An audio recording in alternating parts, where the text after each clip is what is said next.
Our invocation will be done by Pastor Jeff Moss, area representative of the Fellowship of Christian Athletes. All right, let us pray. God, we thank you so much for the opportunity we have today to come and call upon your name. Lord, your word tells us that anything we ask for, according to your will, God, you'll give it to us. And I pray right now that you give wisdom to all of our elected officials. We thank you so much for the service that they do to this community. God, I pray that you continue to bless this town, bless this community. Lord, we thank you so much for these athletes that are here today, Lord. We thank you for the opportunity we have to work with them and, Lord, to see them celebrated for the accomplishments they have. Lord, I pray that we would continue to be that as a town who lifts up our young people and encourages them. And, Lord, I thank you so much for all the things you've done for us. And, Lord, we give you the praise and glory. In Jesus' name, amen. Amen. I'll lead us in the Pledge of Allegiance today. I pledge allegiance to the flag of the United States of America and to the republic for which it stands, one nation, under God, indivisible, with liberty and justice for all. All right, we have some special presentations to start the meeting with. I have a proclamation for the Berkeley High School baseball state champions. Come on up here.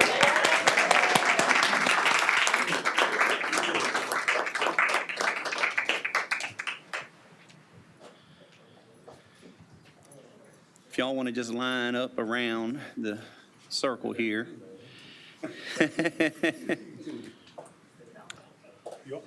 Yep, we can come all in the front.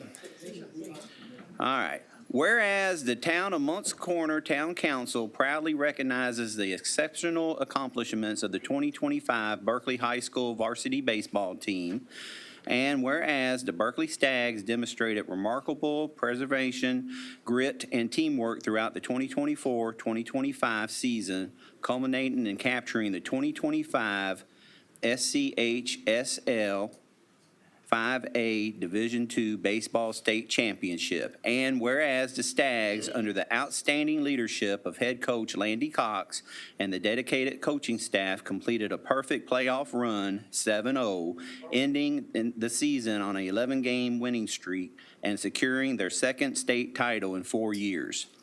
And whereas this championship season was defined not only by skill and strategy, but also by heart and determination, representing the very best of Berkeley High School athletics and bringing immense pride to the Moncks Corner community.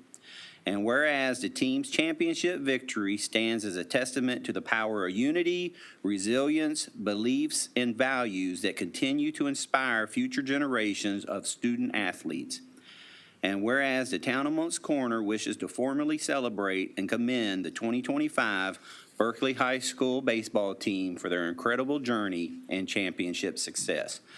Now, therefore, I, Thomas Hamilton Jr., Mayor and Town Council members of the town of Moncks Corner, do hereby proclaim Berkeley High School Varsity Baseball Day in Moncks Corner, South Carolina, and encourage all residents to join in honoring the team's hard work, championship legacy, and contribution to our community spirit.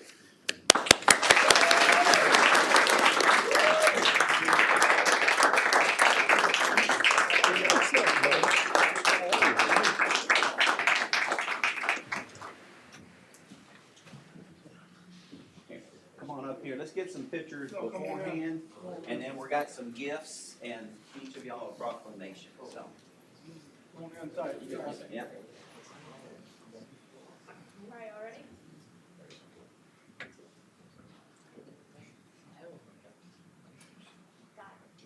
All right, we got some gifts, and then we're gonna let Landy say a few words. All right. We got Hunter Christensen.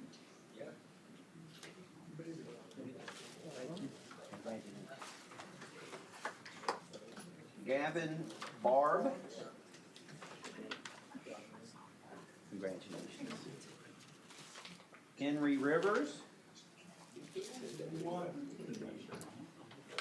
Congratulations and have a great season this football. Bryson Heath. Congratulations.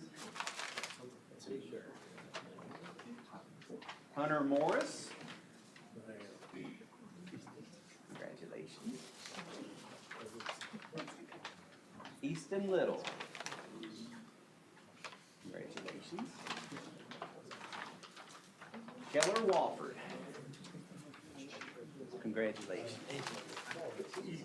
All right. Colby Thomas. Congratulations. Thank you. Henry Montgomery. Congratulations.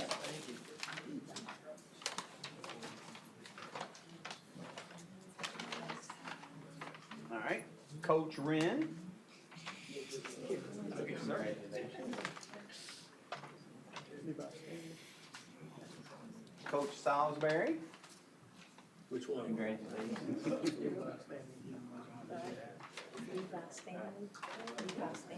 Levi Stanley. Congratulations.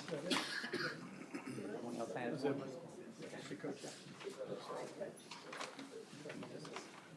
Coach G. Congratulations. Coach Salisbury. There you go. Congratulations. And Coach Lane.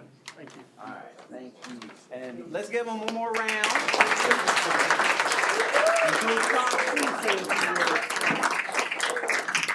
I want to say two things. Well, the first one is we're missing our seniors. Most of those are off to college, so we didn't have one that was able to make it. I had the opportunity at an all-star game the other day. We had a couple kids playing, and I was broadcasting. We were live, and all the coaches across the state, and we were interviewed when we won it. And this is what I said. This is Moncks Corner. So I say it over and over. It's a blue-collar town. Nobody in this town's been given much. Everything we get in this town, we've earned in this town, and these kids believe that. And I say when you get a hold of a Moncks Corner person, we're gonna fight to the end. And we wasn't the most talented group that I've had before, but they fought to the absolute end, and we ended up had a great season. Second thing is this here. I always say it takes a village to do something. It's not just good coaches, and we got great coaches here. It's not just good players. We got good players here. We got great administrators. We got a great athletic director that's here tonight. But it takes everybody. And when we have our meeting at the end of the year, and we hold pictures up. These guys aren't in Berkeley gear. Most of the pictures that we hang up, they in Moncks Corner Town Recreation Department outfits. It starts in T-ball. 90% of these guys come through this program. They come through this town. And almost 25 years of coaching here, I can say this here. From the head of the grounds to whoever's in charge to the mayor or whatever, I've never asked for one thing from this program or myself that this place, Miss Libba, that they hadn't worked as hard as they could to help us out the best they can. We did the Libba Live. I said, Miss Libba, we got to get a crowd here. This kid's better than us. And there were so many people out there you couldn't move. And anyway, I want to thank the town for. I mean, it's y'all. I can't imagine there'd be a better rec department and with the town and what y'all do for kids. And I appreciate it. And thank you very much. We're definitely proud of our stand.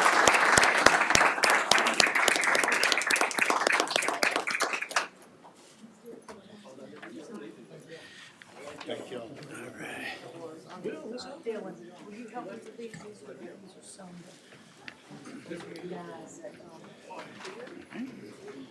Let them go. Got it? I can carry it. yeah. We'll let them clear out, and then we'll do our second proclamation.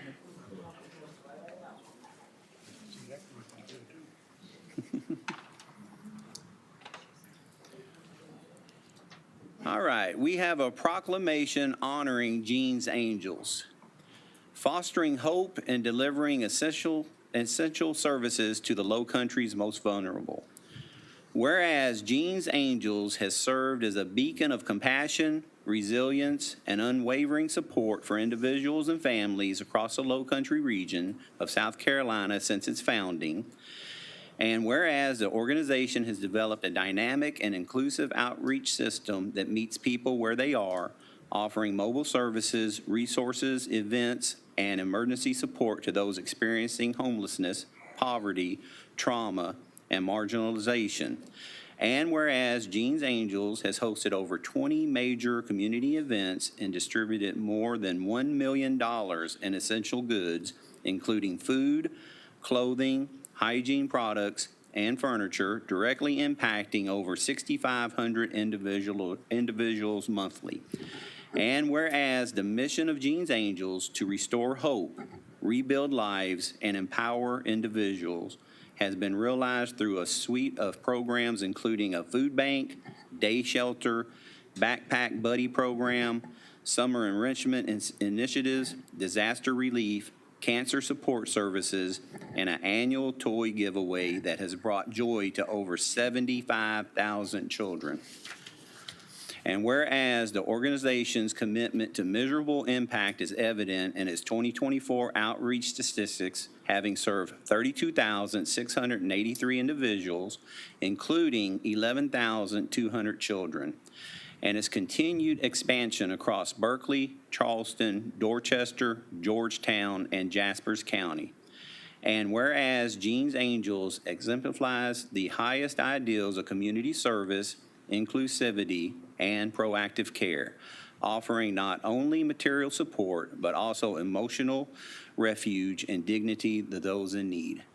Now therefore I, Thomas J. Hamilton Jr., and the town council members of the town of Moncks Corner do hereby recognize and express our heartfelt appreciation to Jeans Angels and applaud you for your tireless effort to uplift the Low Country's most vulnerable. May your mission continue to inspire hope, foster resilience, and transform lives for generations to come. Signed on this day, 19th, August 2025.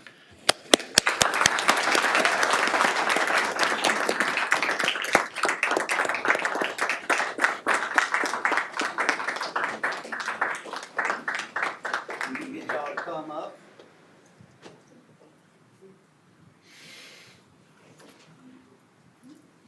And who would like to speak? You going to speak? We'll have you go to the podium so that everyone can hear you.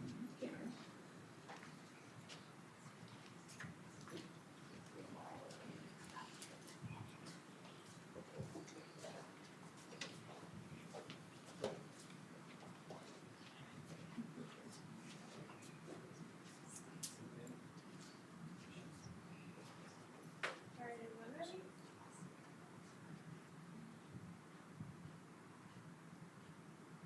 All right. Congratulations, everyone.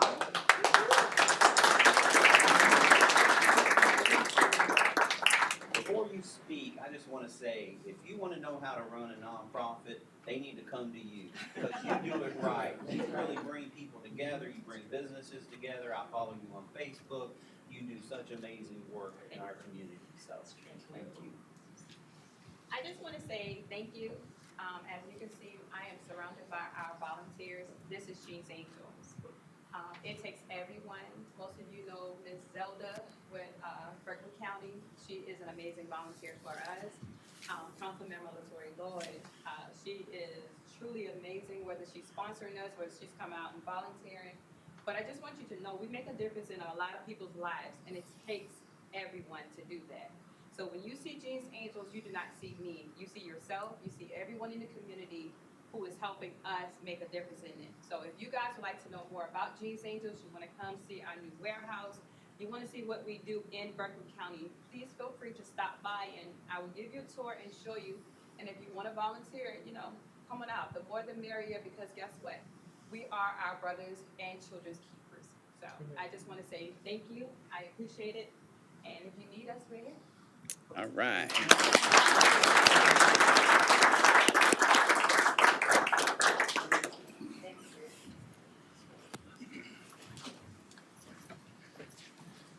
Give them a second.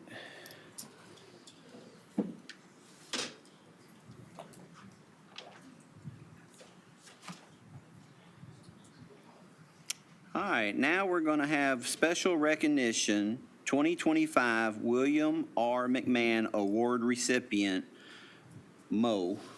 Come on up here, Mo. Judge Bennett, would you please present this? I sure will. Would you like to say a few words first, Mr. Mayor?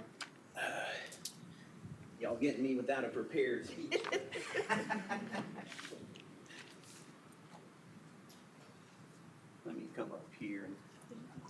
I just want to say that when I first met Mo, he was a one-man dynamo. This man would come in on weekends. He would be called in the middle of the night. If needed, he would come in and he would fix whatever problems that we had. Mo is a selfless individual. He has a good heart. He truly cares about the town of Moncks Corner. The thing I say about Mo is so talented, Mo could be working anywhere he wants. But he has a true passion for our town. So all I can say is thank you, Mo. Thank you for being my friend. And thank you for serving the town of Moncks Corner.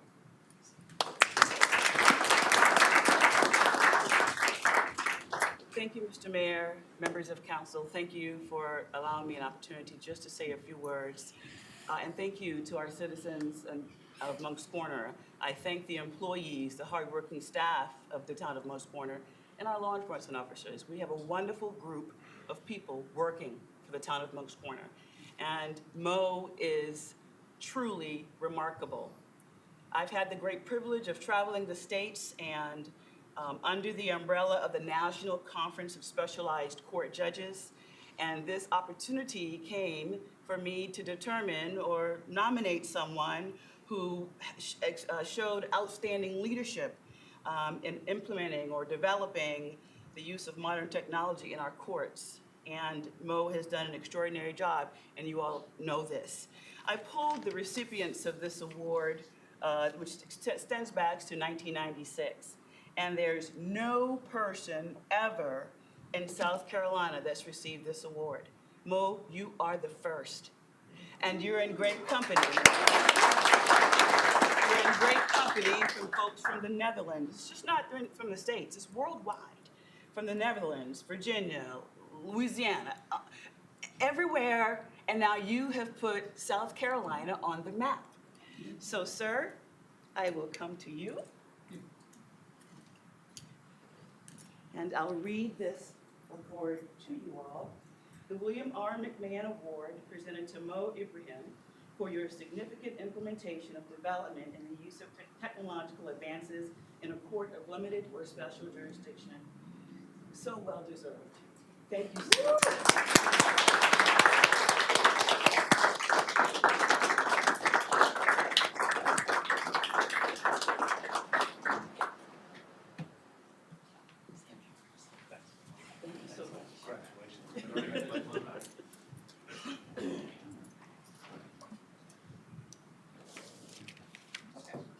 Now we have the fiscal year 2024 audit presentation.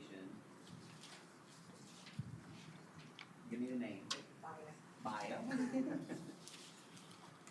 Augut with the Baird Audit Group LLC. Good evening, Mayor and Council and the citizen of Moncks Corner. My name is Bai Poyon. I'm the CPA manager of the Baird Audit Group in charge of this audit.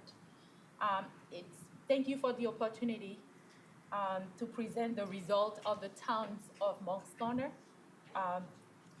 for the year ending September 30th, 2024. I would like to start by thanking Justine Lavelle. She had been great. With Emily Sobzak, the CPA company manager, and all your staff for their cooperation and assistance during this audit process. The town once again received an unmodified opinion or clean opinion on its financial statements. This is the highest level of assurance an auditor can give. So you did a great job. It means the financial statement fairly present the town's financial position and result of operation in accordance with generally accepted accounting principles. We also reviewed internal controls and compliance with laws and regulations. I'm pleased to report that we did not identify any material weaknesses or findings. Any of our recommendations were taken care of right away. We truly appreciate that.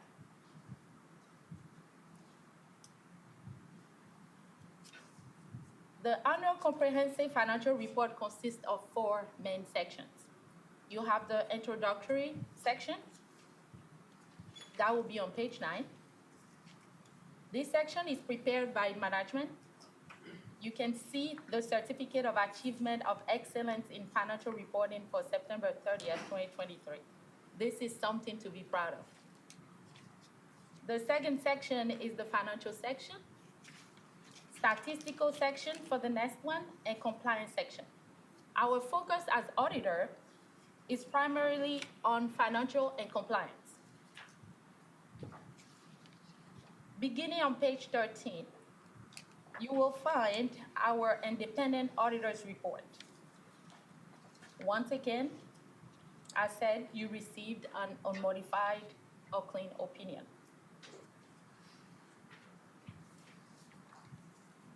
The opinion letter is followed by the management discussion and analysis, which is prepared by management. It contains an overview of the financial statement as well as some budgetary highlights and economic factors and information on next year's budget. Now let's get to business. For the financial highlights, at year end, the town's net position total nearly 29.8 million. Precisely, that was 29.778 million. That was an increase of about 6.6 million or 27% compared to last year. Of that balance, you have 16.9 million invested in capital assets. 3.7 million is restricted for specific uses, and about 10.8 million is unrestricted and available for general purposes. The increase was driven by revenue of 24.8 million, exceeding expenses of 18.2 million. The fund balances for the governmental funds ended for the year September 30th, 2024, was 23 million in fund balance, an increase of nearly 6.8 million compared to prior year. The general fund alone accounts for 20.7 million of this balance. Importantly, the town unassigned general fund balance of 14.3 equals 83% of annual expenditures. That represents about 10 months of operating funds, which is very healthy reserve position.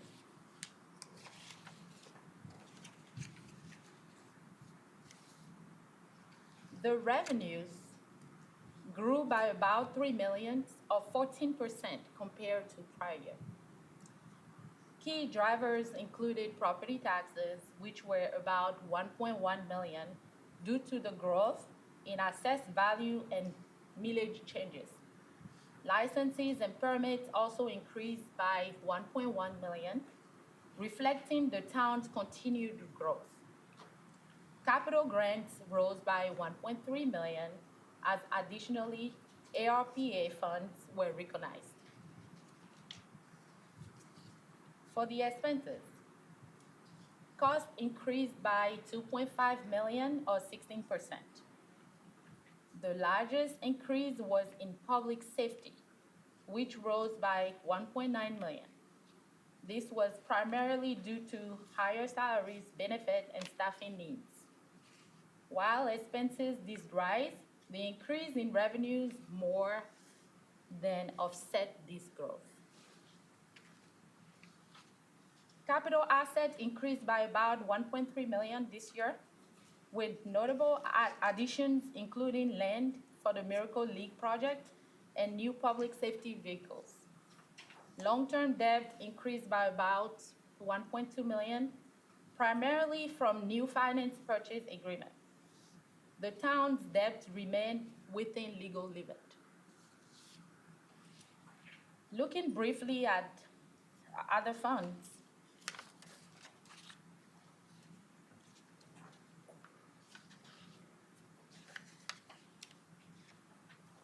the main fund, you have ARPA fund supported 1.6 million in capital projects. The franchise fund continued to support underground power line project. The local tax fund grew to 1.7 million, restricted for tourism uses. The capital improvement fund ended with 953,000, and that included 1 million donation of the Miracle Lake complex. The other governmental fund declined slightly to 262,000. Overall, the town outperformed its budget in 2024. Revenues came in nearly 2 million higher than expected, while expenditures were about 624,000 less than budgeted. The general fund balance increased by 5.6 million compared to the 3.2 million increase originally planned. This reflects strong revenue growth and careful expense management. We truly appreciate that. In compliance section, we have compliance and single audit. Because the town spent more than 750,000 during the fiscal year 2024 in federal fund, a single audit was required. We did perform the single audit testing. This year, major program tested was the COVID-19 state and local fiscal recovery funds. I'm pleased to report that the town received another unmodified opinion on compliance with no findings or issues to report. In closing, the town continued to demonstrate strong financial health. You've received a clean audit opinion, you are maintaining strong reserves, and you are positioning Moncks Corner well for the future. Congratulations on another year of successful year.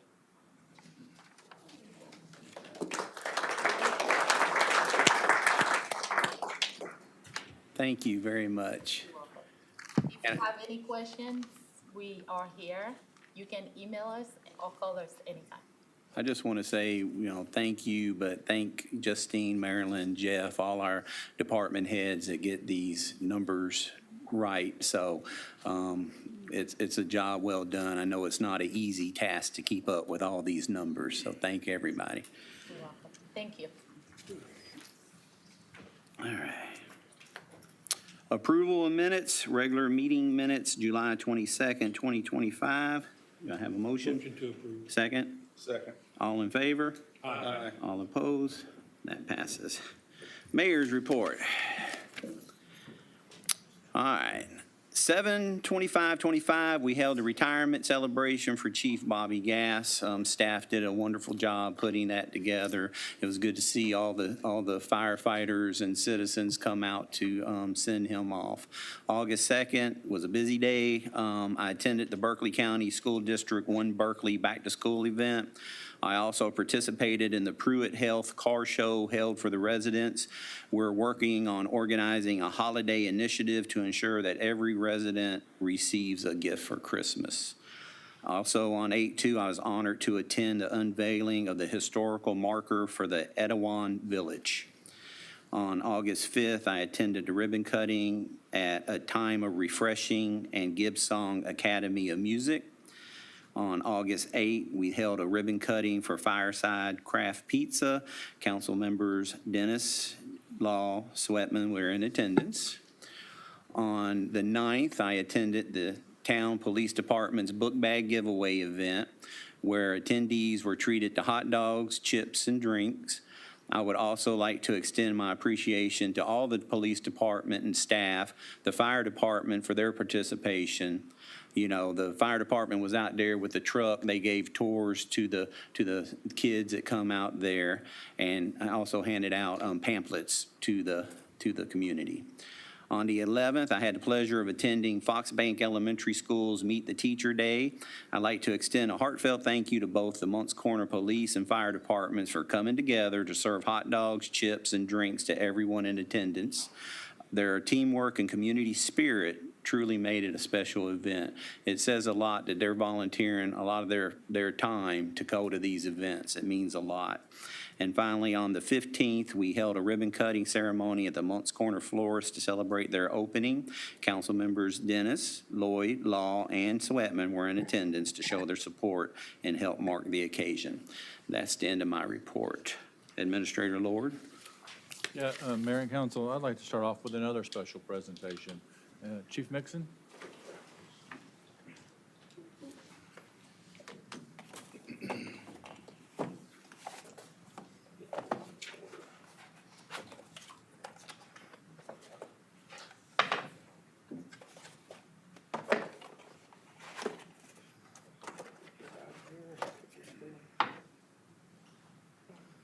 Mr. Mayor, Town Council, as Town Administrator said, I get to continue the great news. I get to recognize a couple of officers within our department for some outstanding work in the first and second quarter of this year. So with that, if Officer Clark and Officer Gary would come on up. So for the first quarter, we're recognizing Detective Mark Clark. During the first quarter, Detective Clark was involved in a couple of substantial cases. First, he was involved in a case of a missing person. The individual not only just went missing, but left our jurisdiction, went somewhere down to the city of Charleston. It was like finding a needle in the haystack. Through his efforts and, again, teamwork through the efforts of Detective Salvo, they were able to locate him, get him some medical assistance, and get him the treatment that he needed and back to his family. So they did that. And then Detective Clark was also involved in one of our fatality hit-and-run accidents. Through that investigation, they were able to determine who the suspect was, the offender, locate them, and actually see that they were charged. So for the first quarter, I'd like to recognize Detective Mark Clark for his work in the CID division.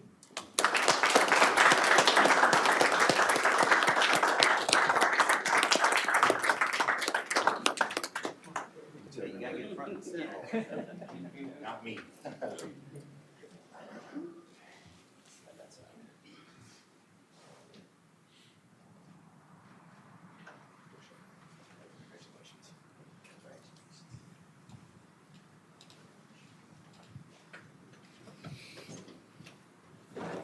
And for the second quarter, Officer Gary, we've been in transition for the last few months. Actually, it's probably gone back about a year now, transition to our new firearm. We've shifted from the Glock to the Walther 9mm. So that involved a process of not only transitioning out, getting the new weapon. We decided to go with a red dot sight to it, which required the development of training for the red dot and a transition from iron sights from the Glock to the red dot on the Walther. We finally got the Walthers in. Officer Gary put together an entire program for a full day, 8-hour course on transitioning to the red dot sight and firing that, and getting every officer, all 38, almost 40 officers within the department certified in the new weapon, get that transitioned over, and in turn, take the old weapons and sell them back out to cover some of the expense from the firearms. So Officer Gary was instrumental in that, and for that, we want to recognize him for the Officer of the Quarter for second quarter.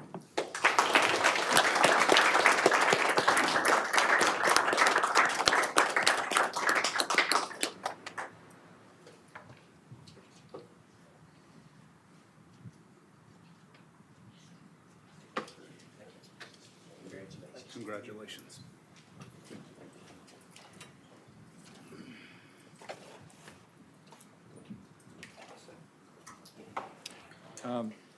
To conclude my report, I have two projects to give you the best kind of update possible. The Fox Bank Master Arm project is complete. That project has been final check written, closed out. And the playground / parking lot by the pavilion project, we've got substantial completion there. We still need to do the punch list, but the construction component of that is done. So very happy to have those two projects done. But that concludes my report. Okay. Mr. Mayor, if I may. Yes. Administrator Lord, members of council, I have been informed recently of some charges that are being charged to our citizens for the removal of trees. At current, our ordinance for tree removal includes a number of different species of trees, but residents, one in particular that I spoke to, is now being charged upwards of $2,100, if I have my math correct, for a permit fee to remove approximately 9 gum trees in their yard. These trees, it's my understanding that they are causing immense damage to his house, his shed, and the more I thought about this, the more I thought, wow, $2,100 for a permit plus the fee to a contractor. I want to ask administration and council to consider amending this ordinance for homeowners in our area to maybe lighten this load a little bit. My thoughts are to maybe just protect our live oaks. I don't think a citizen should have to come to town hall, apply for a permit, wait how many ever days for planning commission to read it, then go back. There could be a lot of damage caused in that time, and I think it's putting a lot on the town as far as liability when a tax-paying citizen in the town of Moncks Corner, a property owner, should have that legal right. So I would ask council and administration to take this under consideration and possibly amend the ordinance to include just specific trees, mainly live oak or whatever else we can agree upon, to lighten the load of our citizens. Administrator Lord, could you and Justin get together and talk about this, and then we can get back with council? Yeah, absolutely. This came up during the budget meeting, and staff has been looking at what some of our neighbors are doing, trying to gather the information so we can provide options to council. And I think it would also alleviate a little bit off the staff as well. So Okay. I appreciate that. Yes. All right.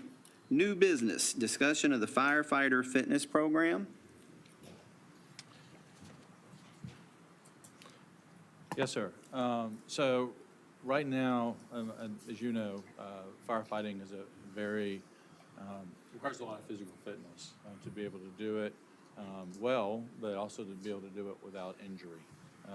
To reduce the likelihood of injury, it's really important to be physically fit. The town does have a policy where our firefighters are supposed to do a certain amount of physical training, while they're on the job so they can stay physically fit. But there's no standard for them to meet to be able to show whether or not they are physically fit enough to do the job. With these physical fitness tests, which is extremely common in different fire services, we can't just come up with a number and say, this many push-ups, this many sit-ups. The law does require us to have task-specific tests. And so what is before you now is a request to be able to purchase this system that has these different simulations to test the physical fitness. Now, this test would be used to evaluate new hires. You come in, you do the test, similar to testing we do for the police department. They come in, they test, they meet the standards, and they can go forward through the hiring process. It would also be used to evaluate current employees with an eye to improving them over time to meet the same standard that new hires have to meet and keep moving forward. So this is just a quick picture of the different pieces of equipment. It's got like a hose pull, a ladder climb, carrying certain heavy weights, and these are all based on actual activities that firefighters have to do. The system is $52,445, and that includes training on how to implement the system and how to implement the testing procedures, which are very precise, just to make sure they're fair and equitable for everyone. And this is not a budgeted item. However, we have had some savings through personnel vacancies in the fire department, which was sufficient to cover this in this fiscal year. And I've got Chief Denny here to answer any questions as well. Mr. Mayor, if I may. Yes. Will this be required of all firefighters? Yes. And number two, are we going to set expectations where if these firefighters cannot pass or get to a certain level of physical fitness, that it could affect their employment? Yeah, so the That was my initial, question. the initial thing, I think it's 8 minutes and 30 seconds to complete the course. And then, but for existing employees, it will be an average of what their time is, and anybody over that average will be given opportunities to work toward bring it down. But yes, if somebody cannot reach physical fitness, then there would be action. That could- So what is the time frame for existing employees to meet this if they do not meet it to begin with? Mr. Mayor, Council, thank you. So currently, there's 5 different fire departments that use the same system in the Low Country is where it came from. I brought it to Jeff and said, hey, this is something we need to look at. And what they did was they took everybody that worked at all those departments, Mount Pleasant, North Charleston, St. John, St. Andrews, and they took an average of all those people is where they came up with their starting number. So they took the worst and the best, they took an average. And that average was around 7 minutes, or 6 minutes. That average was around 6 minutes. They perform this annually. Every department performs this annually, and for their new hires. When they do it annually, that number can change. So that average in their department, so they used a certain number to start with, and then every year they try to adjust that average based on where people are. So if you end up having a lot of people over 40, your average could move up maybe 30, 45 seconds, and that's where everybody has to meet. So it can fluctuate. And we can decide if we want to do it annually, change the number, if we want to keep the number the same. It's something that we can differentiate from the rest of the departments. But the main thing about the system is used the same for new hires and current employees, which then gives that standard. If somebody's coming from a different department, which we get a lot of new people, they come from other departments, they're participating in the same standard as well as the employees that we currently have, which then keep that same standard. The repercussions, that can be adjusted also. So right now, what most departments do is you have 45 days. If you fail to meet the standard of, let's say, 7 minutes, you have 45 days to retest. Once you retest and let's say you fail again after 45 days, you have to be seen by the town's physician to see if you're fit to do the test a third time. If you fail the test a third time, then your job could be terminated. Not necessarily would be terminated, but could possibly be terminated based on failure to perform. And what you're trying to do is this kind of mirrors what you would do in a fire. These are the same type of tasks that you need to perform to possibly save somebody's life. Correct. This system is 13 tasks.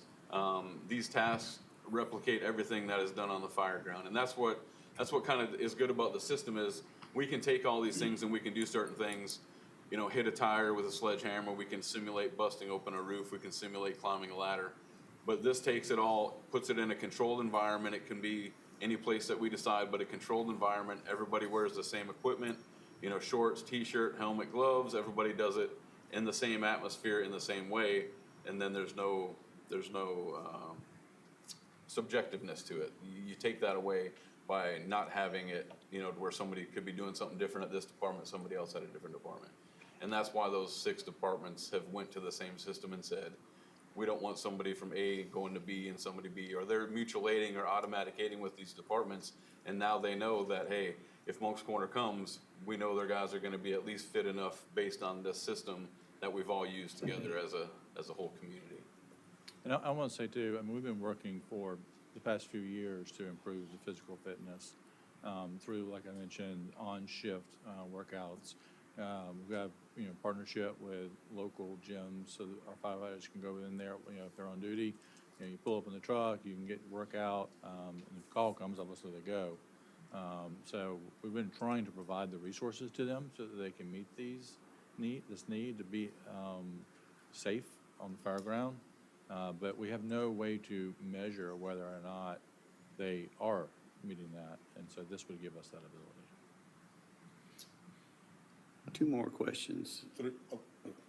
would this help us with our ISO rating? And are we also looking at this, which I think I know the answer is, we have a lot of workman comp claims in the fire department. This should help with Well, that. to your first question, I don't know of anything in ISO that is directed toward fitness. However, there is something about, how many firefighters you have responding. And if we have firefighters who are injured and off the job, they're not responding. So, that could have an impact on ISO. On your second point, absolutely. We've had some fairly significant workman comp claims that well exceed this value. And so,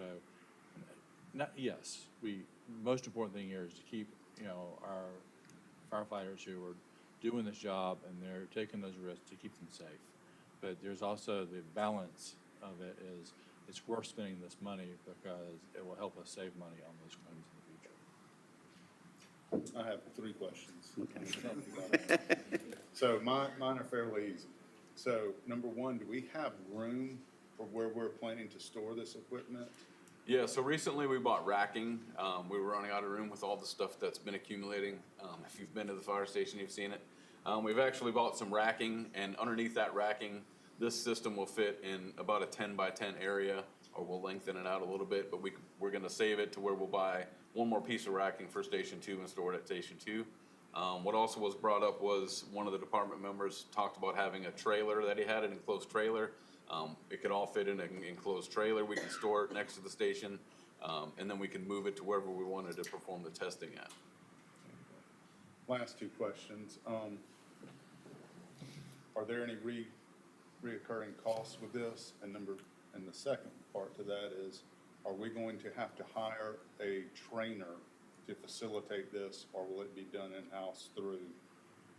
Yep, so with the purchase price, the $52,445, they obviously give us all the equipment, and they send somebody that they essentially train for up to 4 people to administer the testing process. So they make sure everybody goes through it, you all do it, and then you proctor it. So each time somebody does the test, they're done with a proctor. So it has to be somebody that's certified proctor.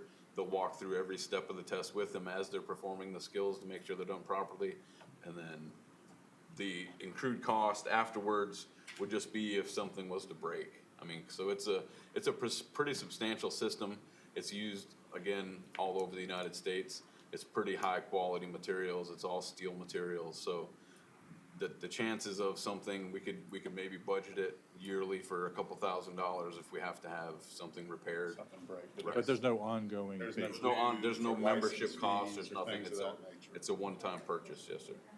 This is if I may, this is to improve our department, improve our firefighters, help them be better at what they do, and they're an asset to the community. So that's good enough, right? I would say so. We need a motion to approve? Is that what we're doing here? Yep. Motion to approve.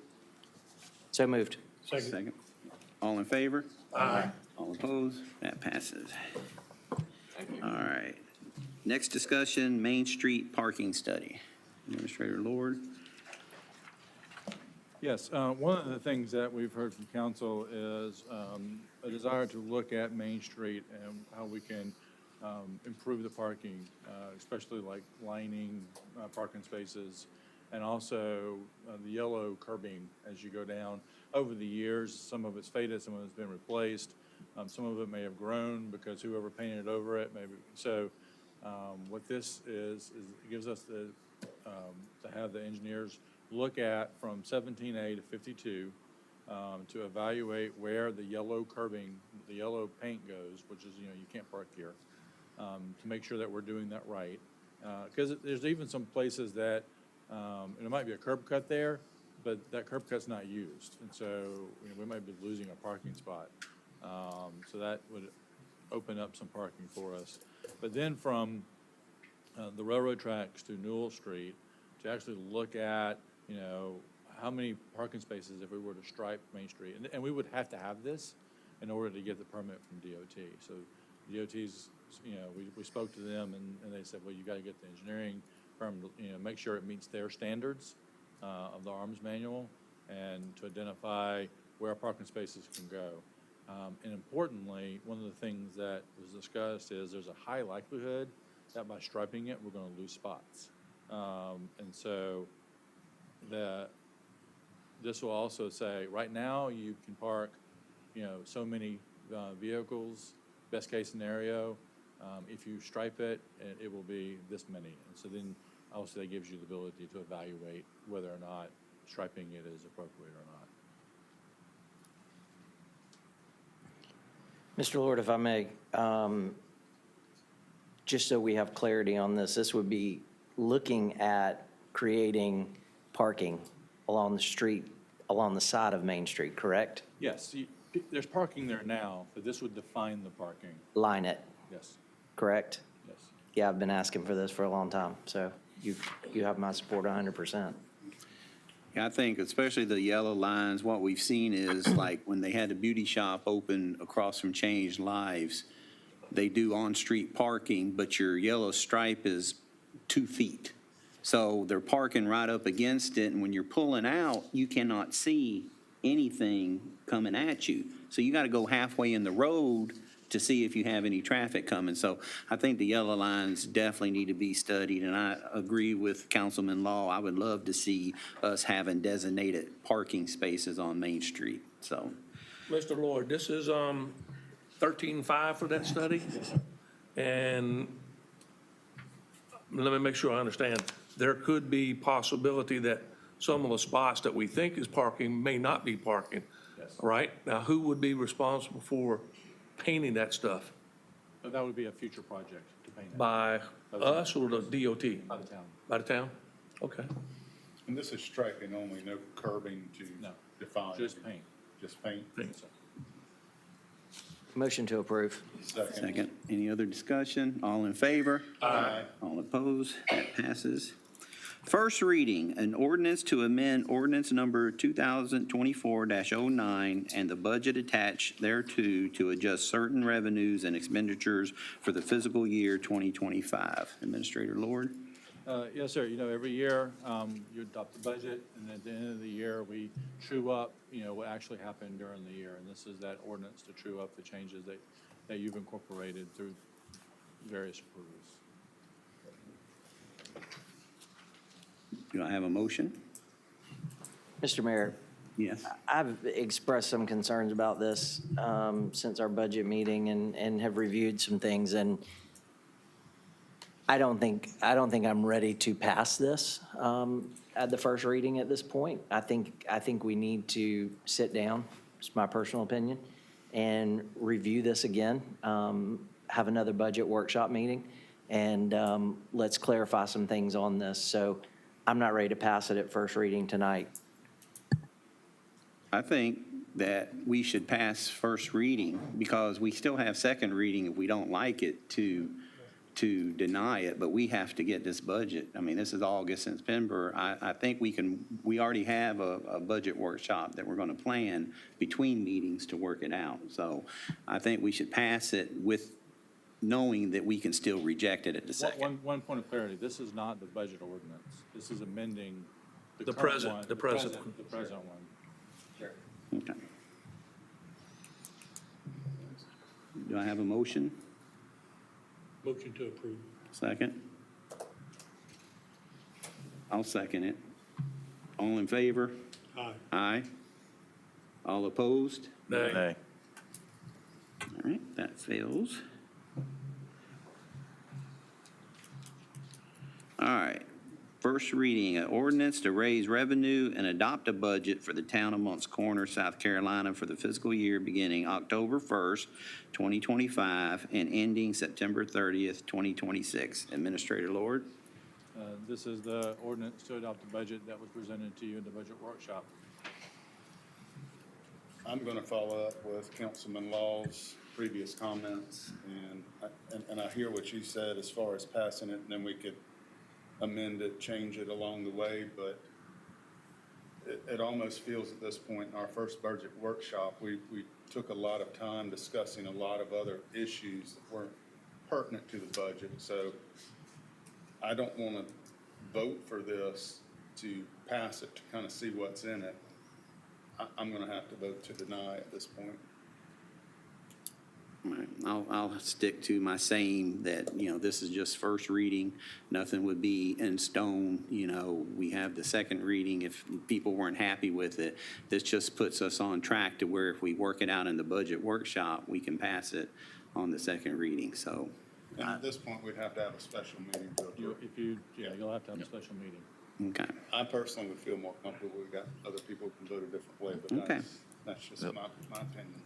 Yeah, my position remains unchanged. I don't see a reason to pass through something that we know we don't agree on, even if it's a first reading, second reading. I don't see any reason to even put it on public record to make it look like we agree with something that we know we're not going to.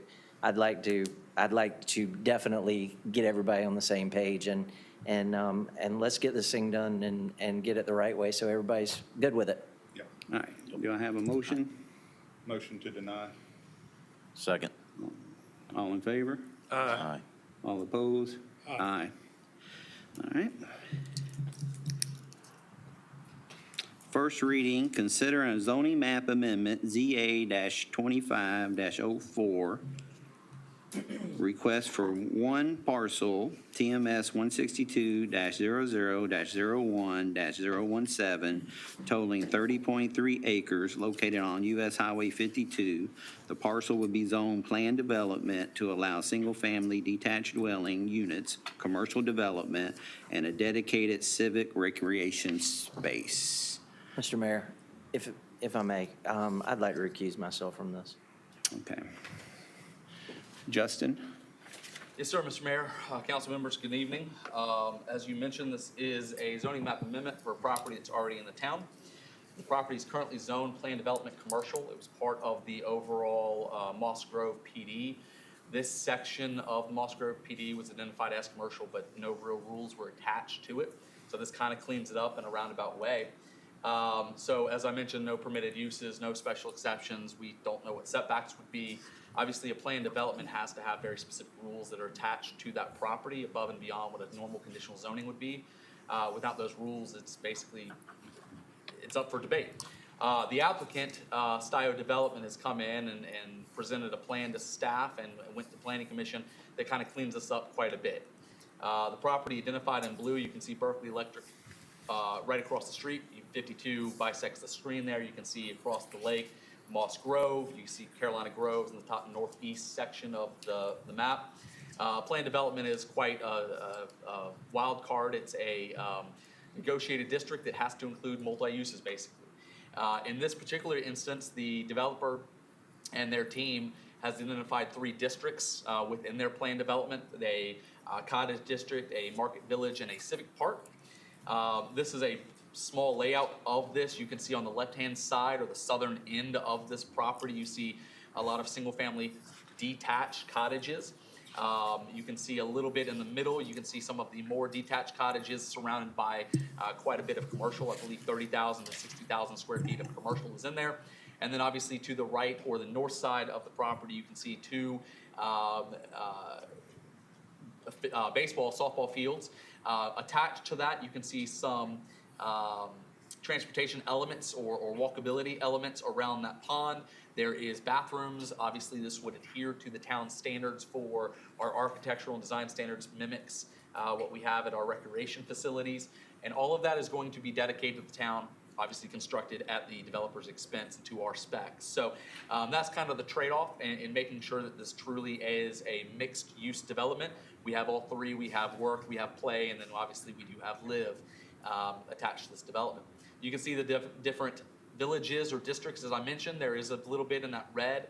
That's mainly the commercial area, but there is a little bit of single-family detached cottages, and then the yellow is predominantly or all single-family detached, and the blue is the civic space.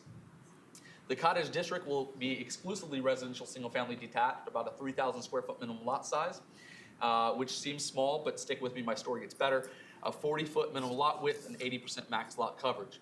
The design criteria, hardy plank. The developer seemed very interested in making sure that this is a top quality product that is uniquely Moncks Corner, but also overwhelmingly low country.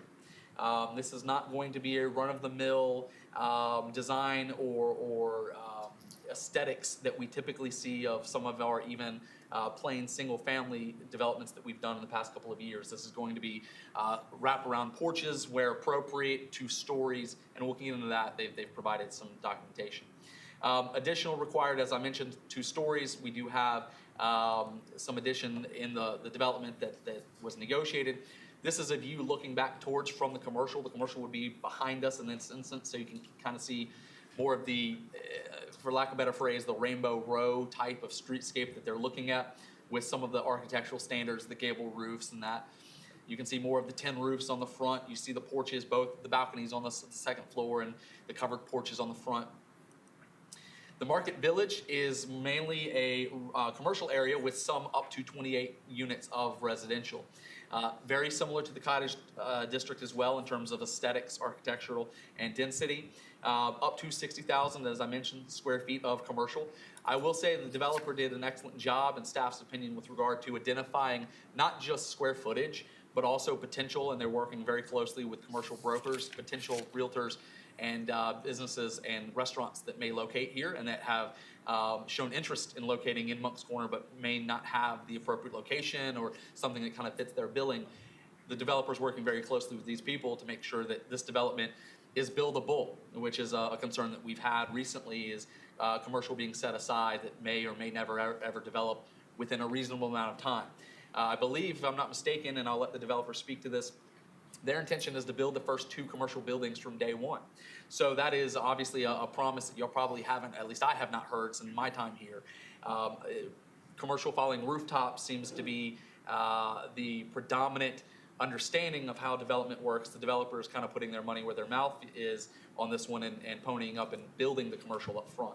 That being said, they have identified uses that they know would not be pleasing to the town council and the town as a whole by outlawing some tobacco vape, adult stores, pawn stores, gas station storage units.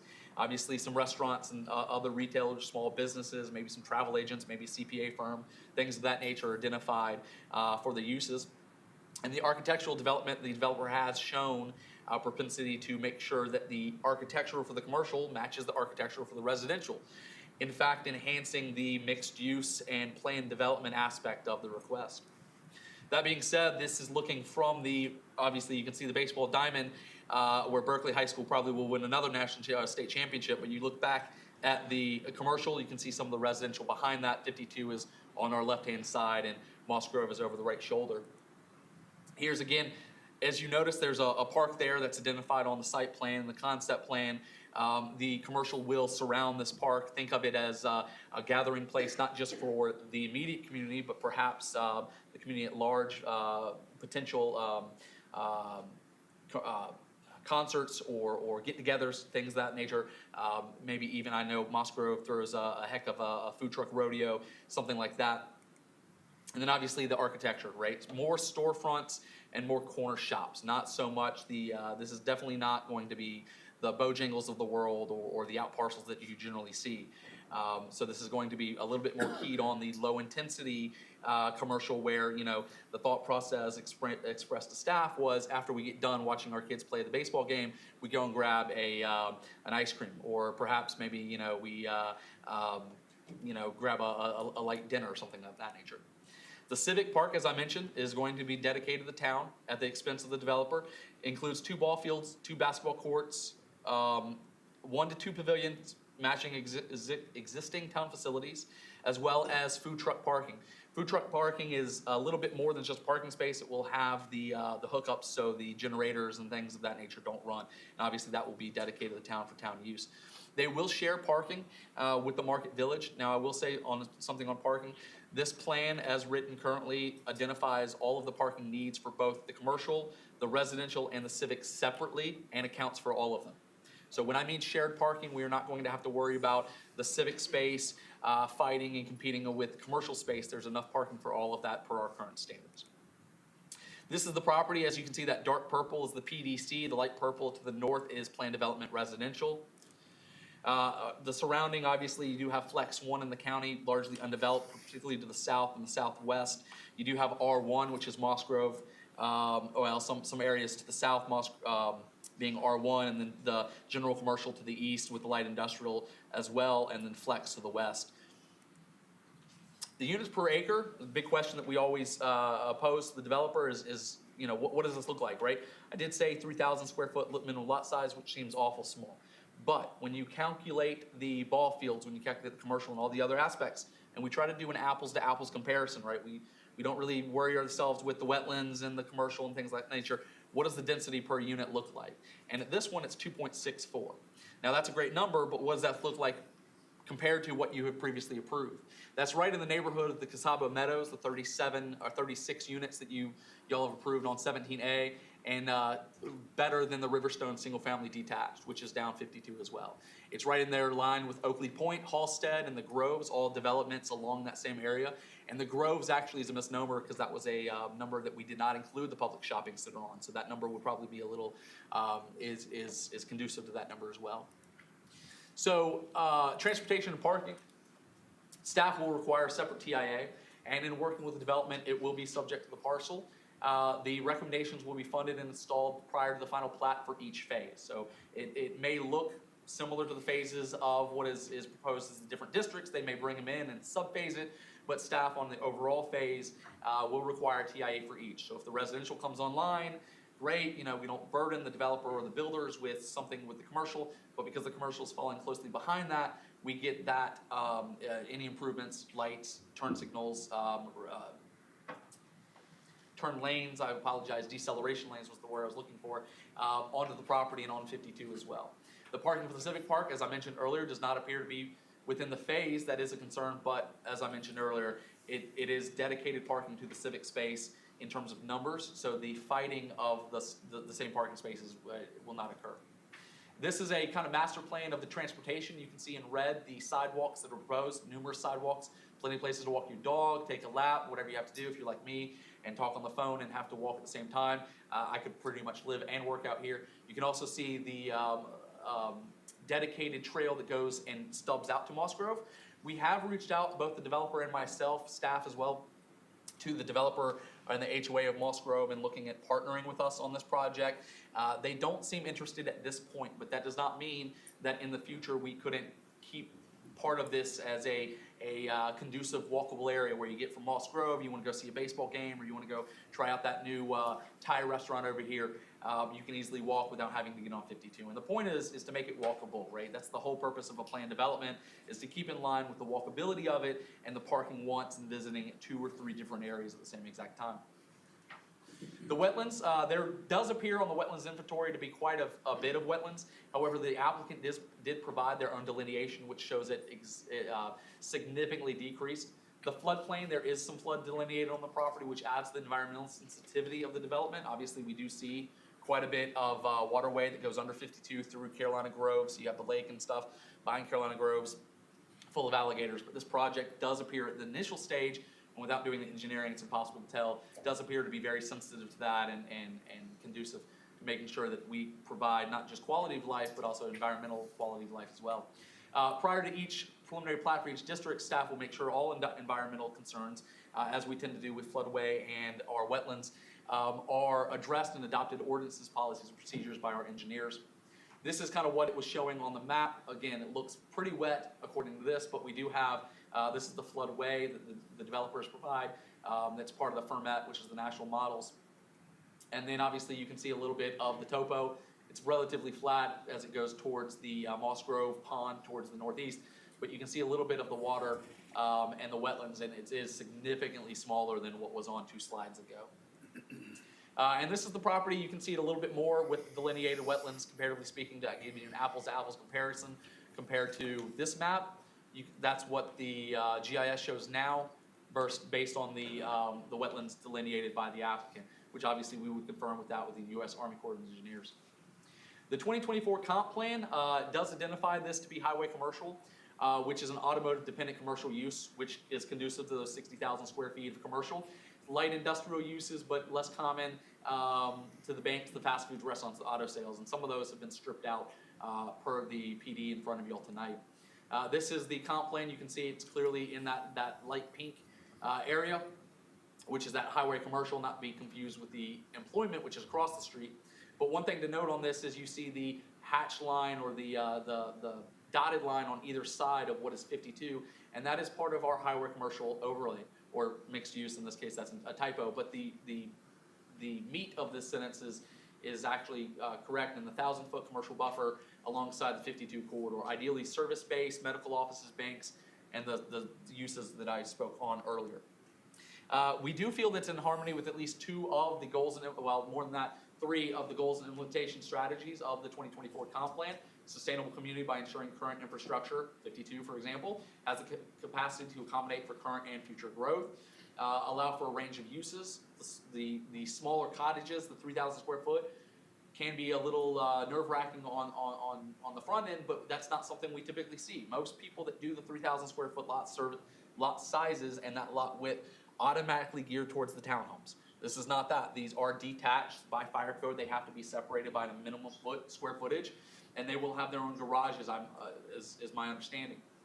Second, and then on third, the enhanced economic opportunities by improving retention of businesses, encouraging range of uses and services. By adding to our commercial stock that we have in town, we do 2 things. One, it allows for our current businesses such as Rats, for example, to be able to expand their operations outside of what we currently offer. But 2, it also offers the ability for people to go into shells that are not already in the town of Moncks Corner. People that are seeing the growth come down 52 from Goose Creek in the North Charleston area, where some of these businesses that either want to expand or even relocate or set up franchise opportunities will have the ability, and we've seen Fox Bank really take off with some of these shells.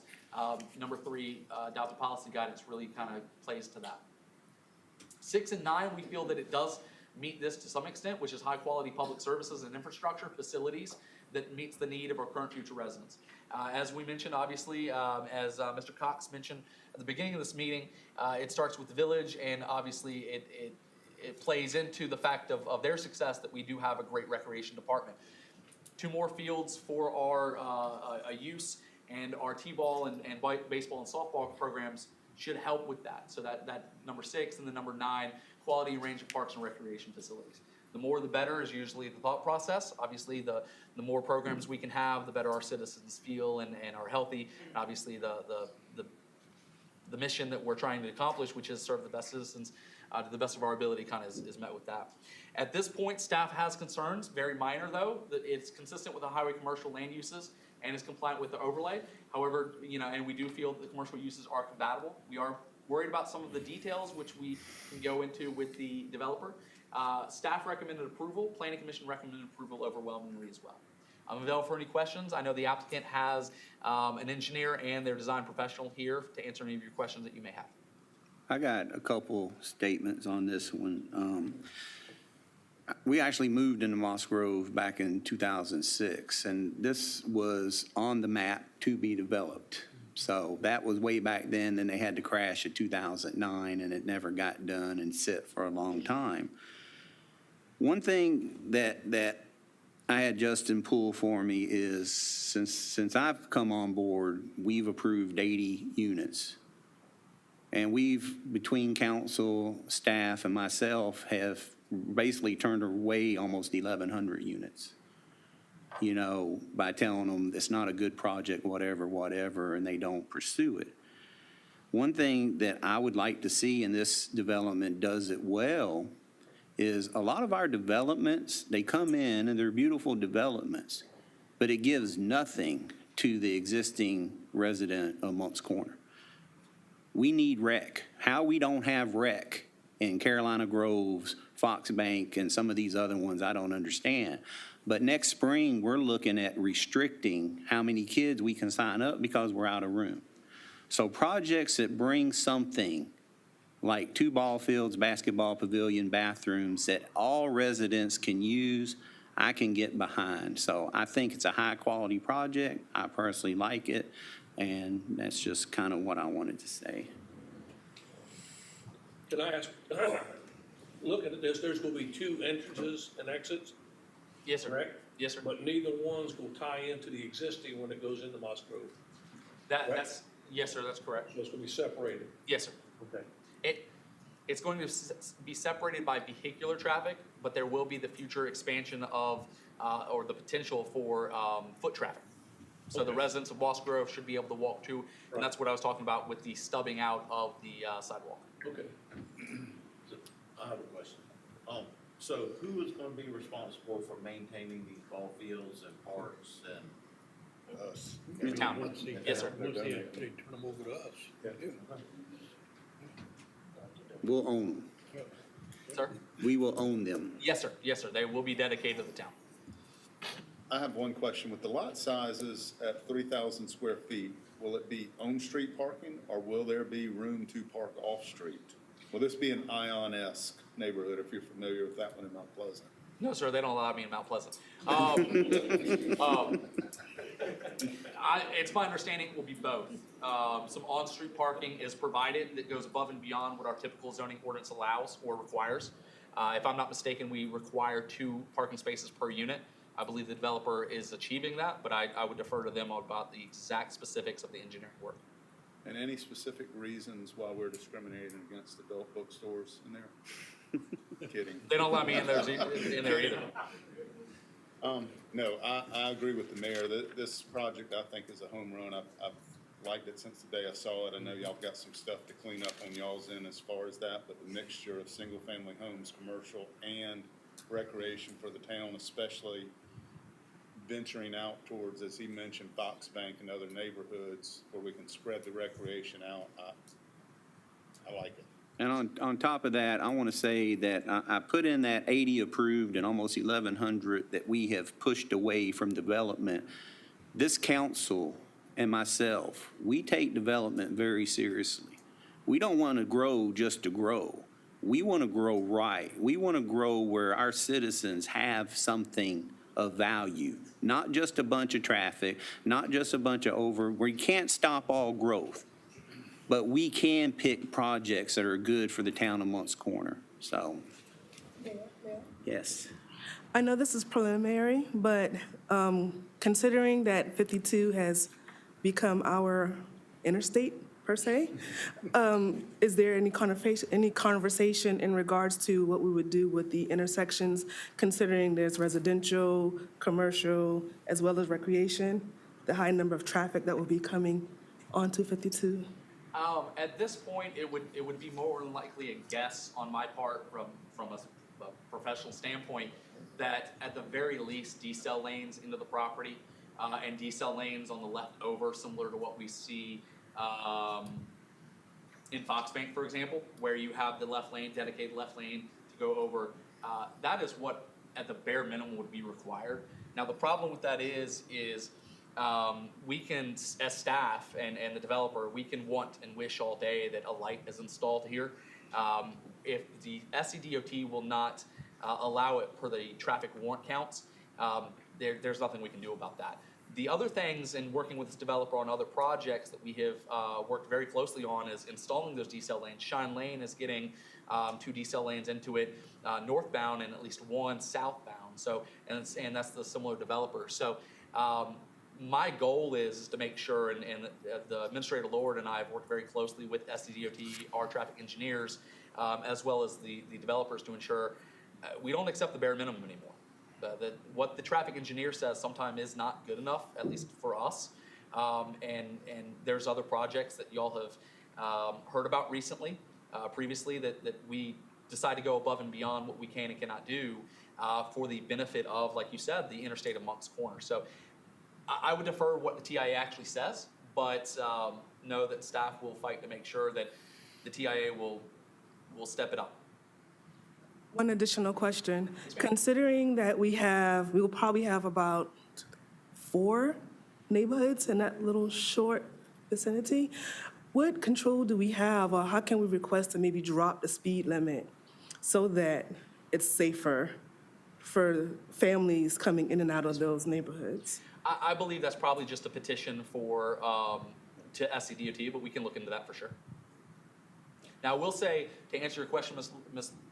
Councilwoman Lloyd, is there is a planned and funded light at the corner of Ben Barron and US 52.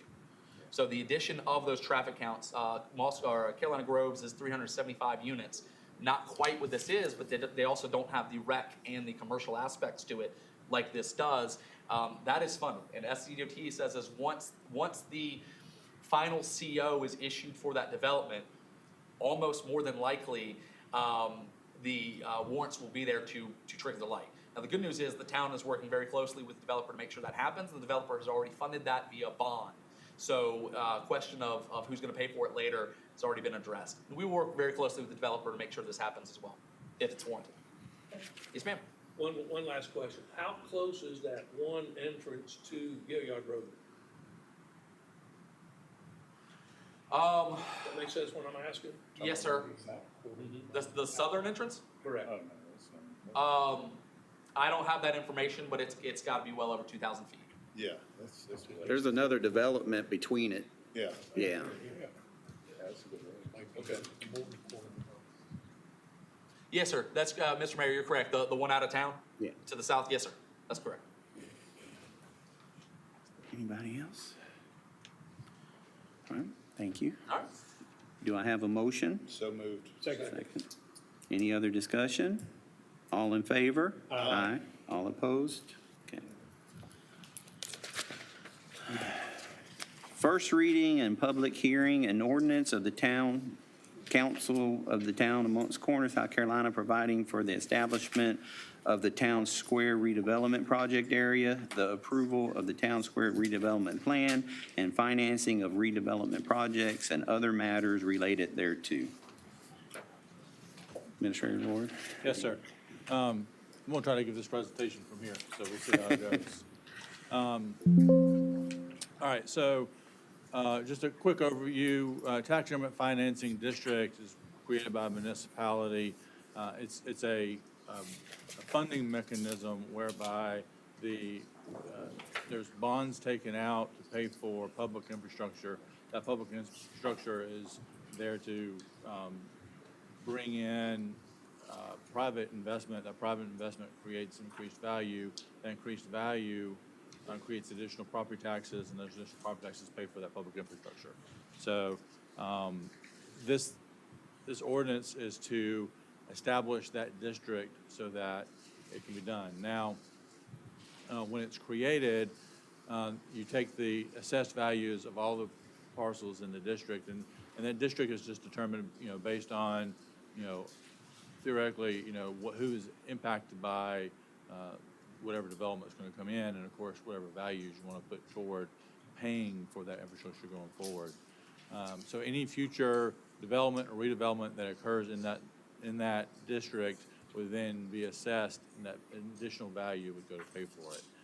This isn't just, a existing piece of property starts going up in value because the properties around it going up, but this is about, investments coming in and making wholesale improvements to the assessed value of the district. So the municipality can begin to collect that incremental as soon as a bond is issued. And so by adopting this ordinance, you are establishing the district. You're establishing the base value of assessed value for the properties in the district. You are saying these are the things that can be funded by that. You are not borrowing the money. You are not doing the projects. You are establishing the mechanism by which it can be done. This is establishing the limits. This is what can be done going forward. So in this TIF district, we have just do a quick timeline. So we provide notice to the county and the school district because they would be participating parties, hopefully. We have gotten objection letters from both of them. However, we are continuing to talk about how they may participate. We published the notice on August the 3rd, I believe. This is the public hearing, which is with the first reading, which is obviously different than what we normally do. Then the second reading would happen in September. And once that happens, then that would establish the assessed value for all the properties in the district. I think it's important to note that this does not increase the taxes for the people in the district. This is only capturing increased value. And so if the town receives revenue off of $100 of assessed value, and that assessed value goes to $150. The town's still going to get the 100 to pay for, its normal operations, but that additional 50 would then be allocated to pay for this project. And with participation of the school district and the county, their portion as well would go to that. They would be, held whole on their existing revenue. Only that incremental increase would go to pay for bonds for the improvements. So there's two projects that we have in the TIF. That's the Town Square development. This is, it's got two buildings in it. The estimated value is around $25 million for them together. And as part of their proposal, the town would contribute about $5 million worth of infrastructure. So this is the park, the parking lots, the road going in, all the sidewalks, all the landscaping, and all the public improvements that go with it. What the developer would have is they would have the footprint of what the building is, and they'd be responsible for building the buildings. Of course, then they'd be their buildings. They would own the footprint, they would own the buildings. The town would own everything else. So then we would use the TIF structure to do a debt service to come up with that $5 million. Of course, we're hoping and assuming that the county and the school district will participate in it. We don't have to have their participation at this point. That can come later through an IGA. This is just us establishing the district so that that can be figured out down the line.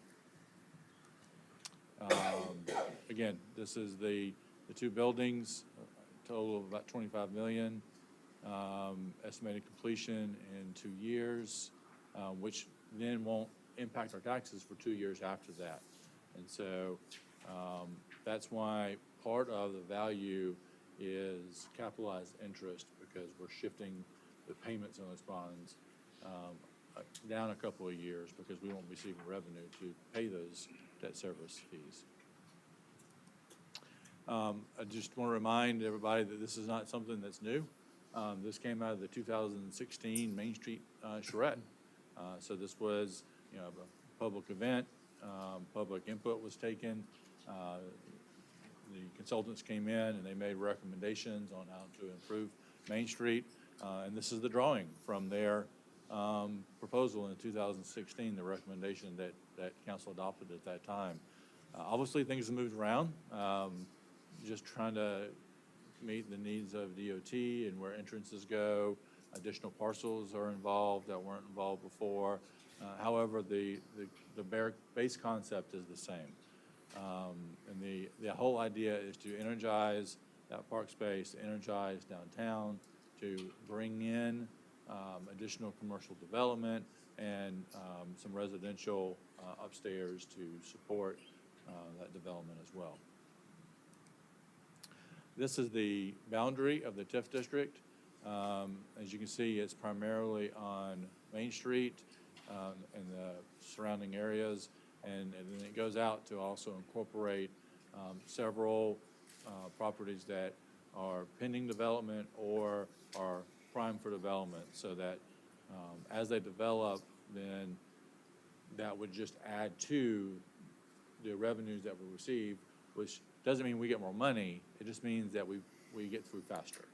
And it just means that we can pay the bonds off faster if we are able to get more development in this area than we're predicting. Again, this is just on the two buildings where you've got the two buildings and then the existing properties, and that $70 million is because you've got Casaba Meadows, you've got the Dennis Tract Townhomes, you've got the Shine Lane. So there are several things that are currently in development that's going to go to help pay for this.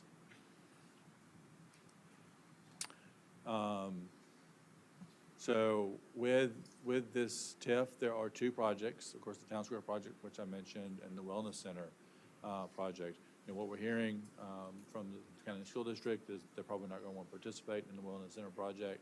But that doesn't mean we need to remove it. That just means that when it comes time to implement this, that we will do IGAs with them on the parts that they are willing to do. And the Wellness Center can be considered later. By including in here isn't saying that we're going to do it, it just says that we can do it. Should we be able to get things in the future to be able to make it happen. At this point, I'd like to recognize Gary Pope. He's the attorney with, he's our bond attorney. So he can tell you a lot more succinctly than I did. Sure, thank you. Gary Pope. Y'all have probably heard this before, but every downtown you like in South Carolina is the product of a TIF. I mean, almost without exception. It is a really great tool. It became a little bit harder about 15 years ago when you weren't able to, when you had to start asking the county and the school district to participate. You used to be able to just establish a TIF and they had to participate for up to 15 years. But it became a little bit more challenging from there, but they're still commonly used. They're still used in all kinds of towns, just like Moncks Corner. And as Jeff mentioned, it just sets a box of things you can do. It doesn't make you do anything. It's sort of akin to the adage of the best day to plant a tree was 20 years ago. The second best day is right now. And so it draws a line that allows for a mechanism to have a conversation with your overlapping taxing partners in the future to see what you can entice them to do. And like I said, it's a great way to finance downtown infrastructure. It's a great way to build the type of community density that people find attractive, and it's been used to great success in the state. And I'd be glad to answer any questions y'all have about this, or sit down, either way.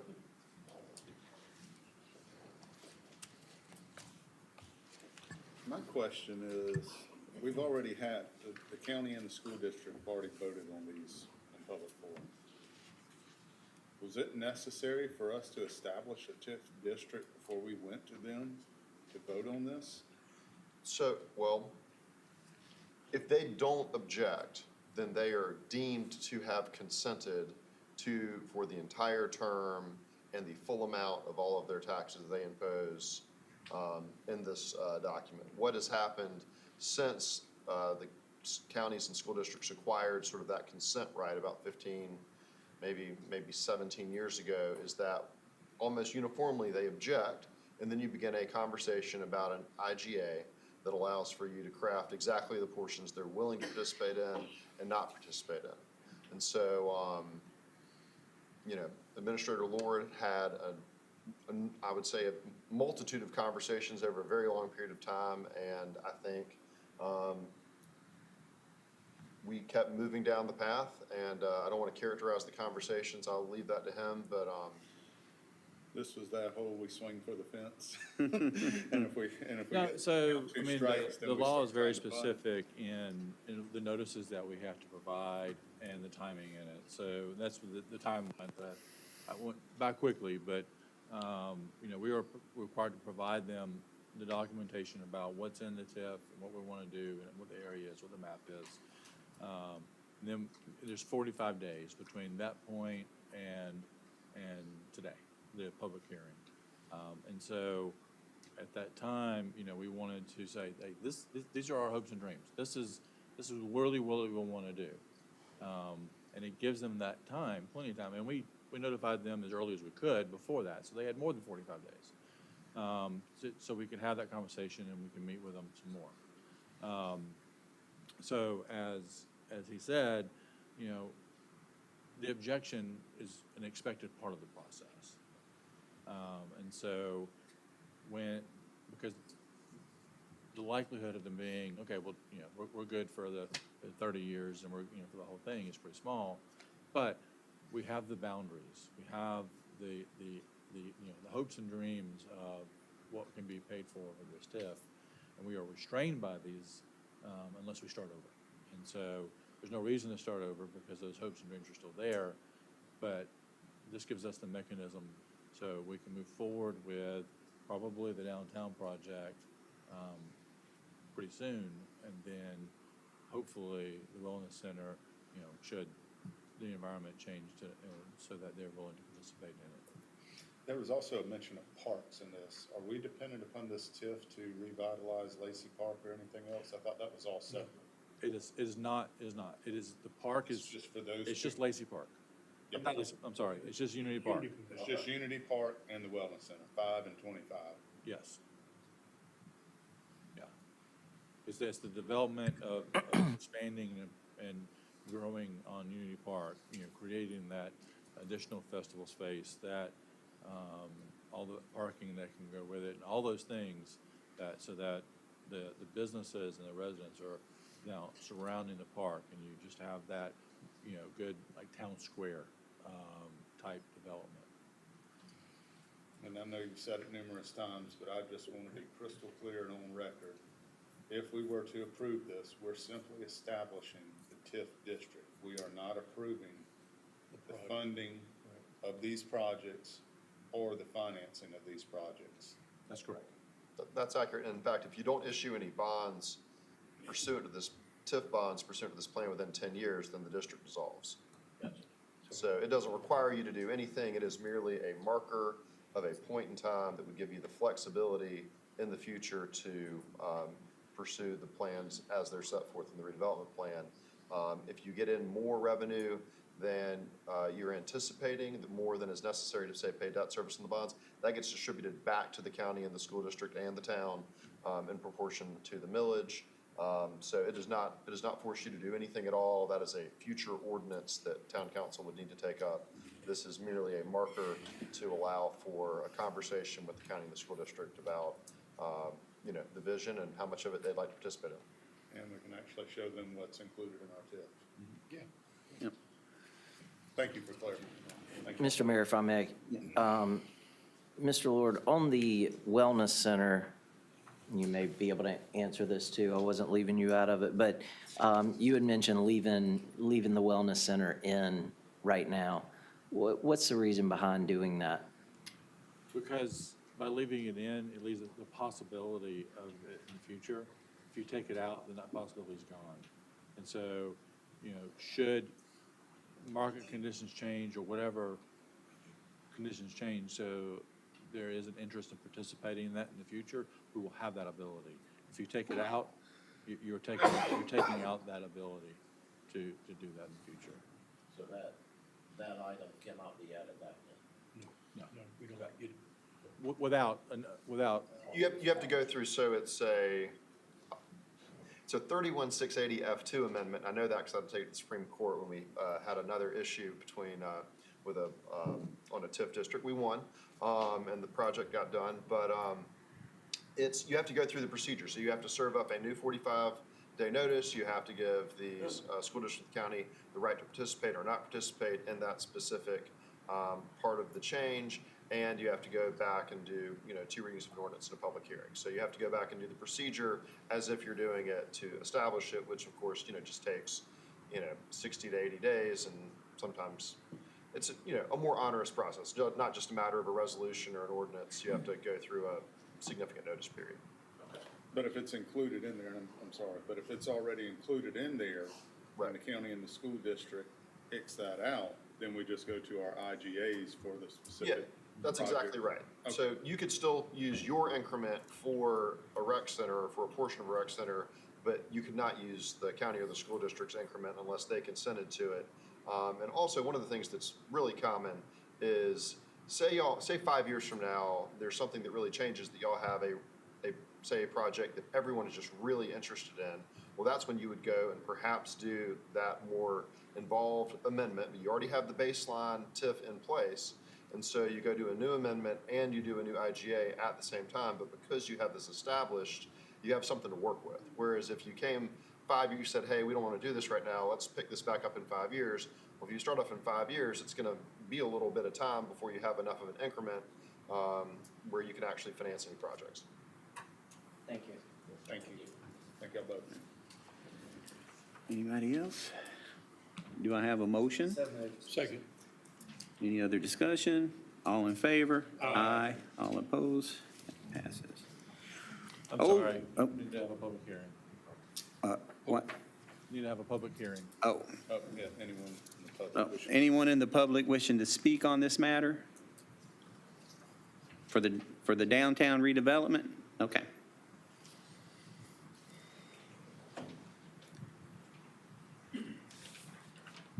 Good evening, Council and Mayor. My name is Walter Brown, 114 Finnick Drive. I thank you for the opportunity to speak on this. I would like to say that I attend most of the council meetings, and fortunately, this afternoon when I was preparing for this meeting this evening, I found out about this downtown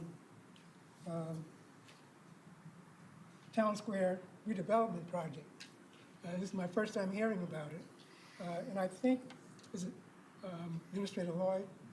I think you said perhaps that a notice was put out on the 3rd of August? Yes.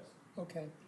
And 2016, that's almost 10 years ago, when things were talked about for the downtown redevelopment. And I suspect that if most of the property owners that's going to be impacted by this were updated between 2016 and now, perhaps it would be standing room only because it's going to impact the property owners. My understanding what a TIF will do, particularly if there's any future development. And so, and I like the idea that earlier in the meeting that there were some objections about first readings. It would have been nice to have the opportunity to speak before you vote, and I guess that's what's taking place now. So in terms of who, when, where, and why, the plan, perhaps some of those questions have been answered, but I don't know how much community input or engagement has been anticipated for voting on this town square redevelopment, because my understanding what was presented and my understanding what a TIF will do as a property owner in the future for tax increases will be very likely. So I would ask that council will take the same consideration in terms of a first reading and gather further public input. I know, as I said, that you talked about redevelopment in 2016, but that's almost 10 years ago. I don't know that most residents who are going to be impacted by this, if they were aware of what could transpire, that perhaps council will have a different take on how they proceed with voting on whether you approve this TIF plan for redevelopment of downtown Moncks. If I can just answer a couple of questions. I was going to get them to get with Justin, but go ahead. So since 2016, the town's had several updates of this project online. There's a page now still online about it. Additionally, the town publishes MoCo in the Know. It's an annual publication we've done for the past 2 years. We mail it out to every residence in town. And I think the year before last, this was a featured article in that. So, you know, there have been some public updates along the way. I do want to say that the increased value is from new investment coming in. You know, there is anticipated, you know, increases in the existing property owners, but those are based on what's already happening. So right now, through Act 388, a residence is, you know, they're capped at 15% as to what their property values, assessed value can go up on taxes. What we were predicting is exactly that, 3% a year. This would not over and above impact those property owners because they're protected by Act 388. Thank you for the opportunity. All right, thank you. Thank you. Anyone else from the audience? All right, now, do I have a motion? So moved. Second? Second. All in favor? Aye. All opposed? All right. Second reading and public hearing, an ordinance to authorize and regulate operation of golf carts within the town limits pursuant to section 56-2-90 of the South Carolina Code. Administrator Lord, you want to? Yeah, just give me one moment. So, yeah, this is second reading of the ordinance. The state adopted rules, well, the expanded rules regarding the operation of golf carts.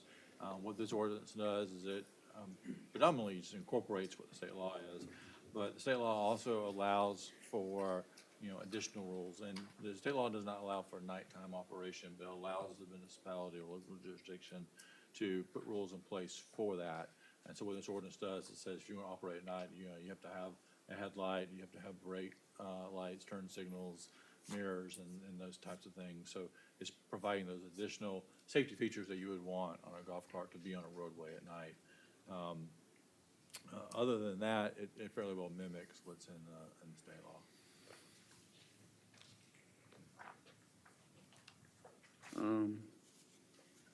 I still have an issue with letting golf carts be on the road all night. I think if you look at our events during the year, probably the 4th of July is the latest event that we do, and it usually lets out 9:45, 10 o'clock. I think 11 o'clock. I just don't think anything good is going to happen after 11 o'clock on a golf cart. That's just my feeling. Anyone else? Didn't we not? I thought we approved to do that. Yeah, you discussed about it, but there was no conversation as to what that limit would be. And so, I thought we had said it was 11 p.m. That's what I talked about, but we haven't. I was going to put an amendment in to make it 11. so if you want to do 11, we would just amend section 3A to say golf carts may be operated at night until 11 p.m. Yeah, I was the one that talked about the events, and I think any event we have would be well past at that point in time of the night. Well, at that point, do you say 9 o'clock or 10 o'clock and 11 o'clock on special event nights? I think just keep it Uniform? Yeah, it'd be easier for the police department. Okay. So what are we doing? Are we making a motion to amend? So, Well- yeah, Section motion to approve Well- as written with amendment. Anyone from the public? Yeah, anyone from the public want to talk about the golf carts? Okay. I'd like to make a motion to approve the ordinance as stated with the exception of adding 3A time limit of nighttime usage to 11 p.m. Second. Any more discussion? All in favor? Aye. All opposed? Passes. Second reading and public hearing, consider a zoning map amendment ZA-25-03, request for one parcel TMS 143-00-00-047, totaling 3.85 acres located on Fairground Road. The parcel will be zoned general commercial C2. Justin? Yes, sir. This is the second reading, public hearing for rezoning.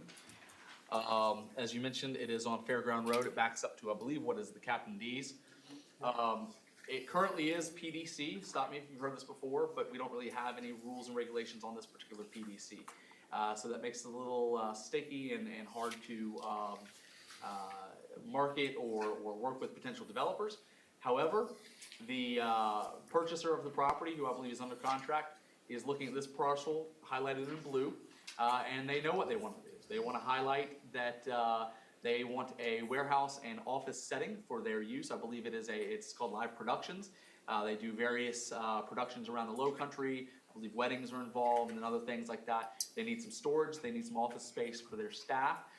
So they are looking for C2, which fits very nicely in both the area, the overlays, as well as their desired use. It's a variety of general commercial, retail, office, and service establishment. This would fall in nicely with this office and service establishment, primarily oriented to major traffic arteries, which is US 52, and predominant commercial uses. As I mentioned, you do have adjacent fast food and some other uses there. Permitted uses, it runs the gamut, but basically C2 is our wide open commercial zoning district. Everything from a fast food restaurant and an office all the way up to a Walmart and a Take 5 oil change. So you got a whole bunch of different uses there. This particular use is not binding, so they are requesting straight zoning or by right zoning, so anything on this list would be applicable.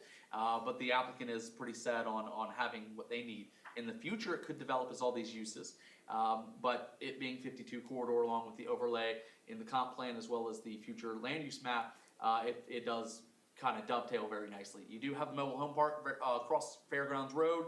You have the R2 to that southeast corner, which is largely vacant. You have C2.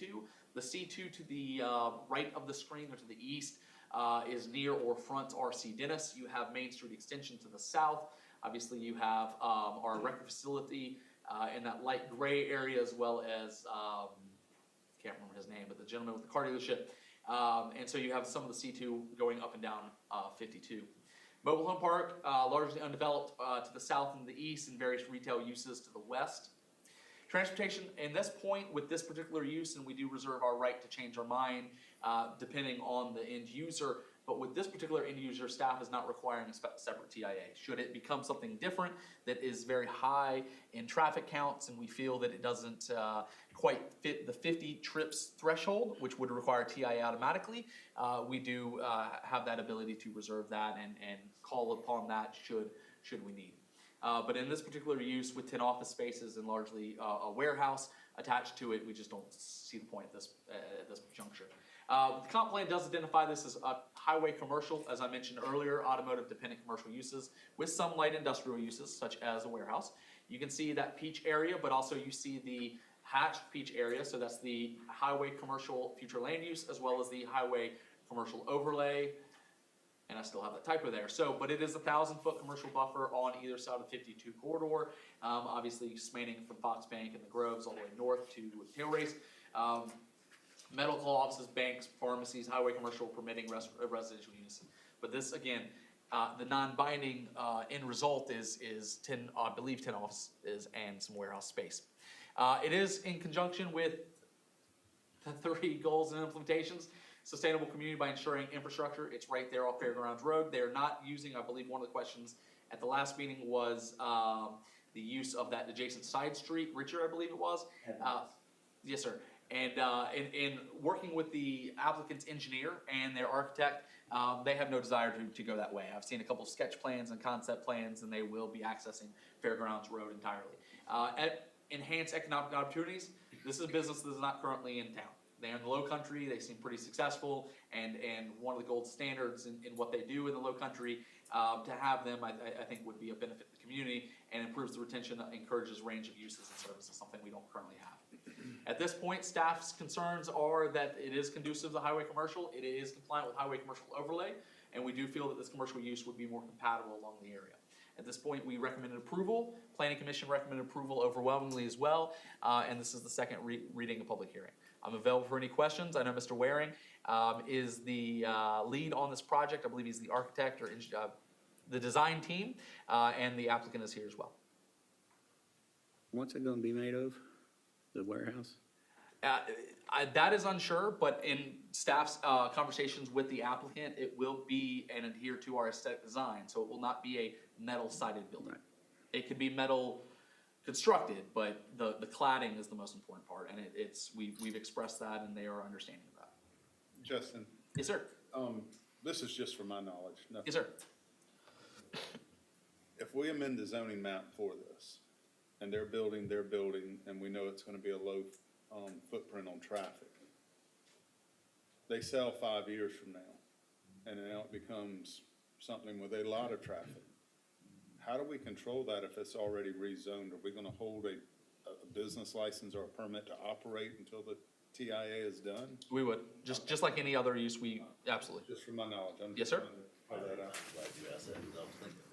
Mr. Mayor, if I may, Justin, ask about Edward Street and kind of where Councilman Sweatman was going with is my concern. We have a use that I gladly welcome on this Fairgrounds Road right now. Target comes in, anybody, like that comes in and they want to purchase a spot, that's where they want to move to, let's just say, they have access to that Edward Street.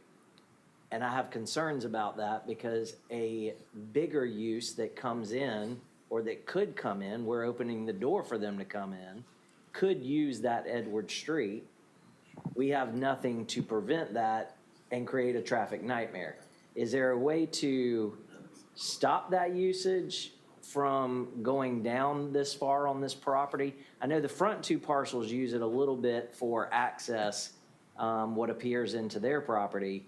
But once we approve this, we can't stop traffic flow to that backside, or can we? And I know they say they're not going to use it, and I'm okay with that, and I believe them, but the next guy might not. So after this came up at the last meeting, Ms. Baker brought to my attention that Edward Street, when that bank was put in, was actually turned over from DOT to the town. Okay. The town owns that area. And I have sent a letter to DOT saying, hey, you gave this to us, I don't know what year, a long time ago, but we need to make sure it gets parcelized. So I'm pursuing that, but the town controls that. You feel really good about that answer? Final answer? Yes, yes, okay. Well, and to add to Mr. Lord's point, two things would, A, to answer your first point, we cannot condition this. This is a request for street zoning. Y'all can't add conditions. But secondly, staff would work with the applicant, any future applicant, and we have, as I'm sure you're aware, discouraged and even prohibited the use of accessing roadways that do not meet current standards. To my knowledge, and this is my understanding, that road is not a 50-foot right-of-way. So we would not allow access, as we have with other residential properties that we've had conversations on. So I believe it is 50 foot wide. That's why I originally asked about it. okay, I can double check. I thought the regardless, to the administrator's point, it's And you understand my concern. A larger developer, let's call them, has the funds to be able to upfit that road. Sure. If they want to access it, and we have no way to stop that. You do. So that's my concern. But the town, yeah, the town owns it. Because the town owns it, and Jeff answered the question. So yes, I'm excellent. okay. Thank you. Anyone from the public want to speak on this project?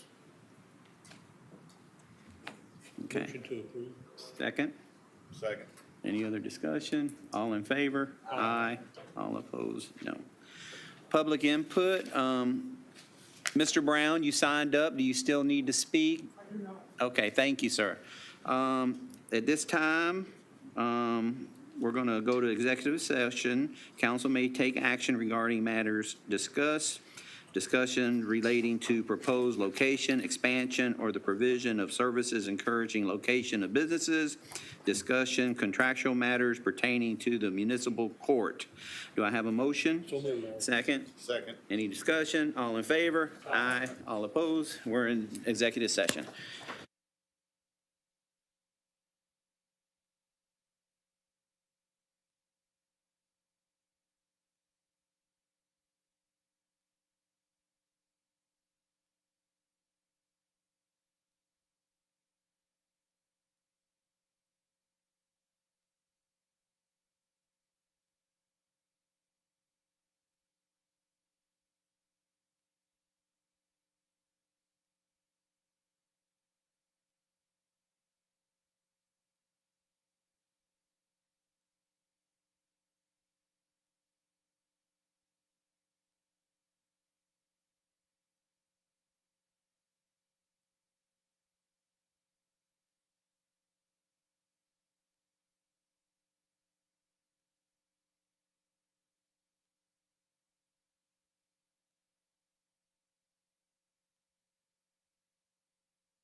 Yeah, we fussed at,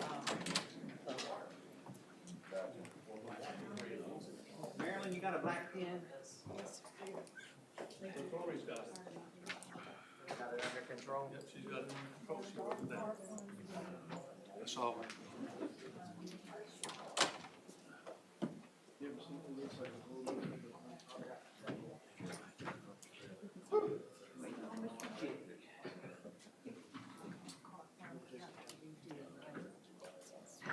All right.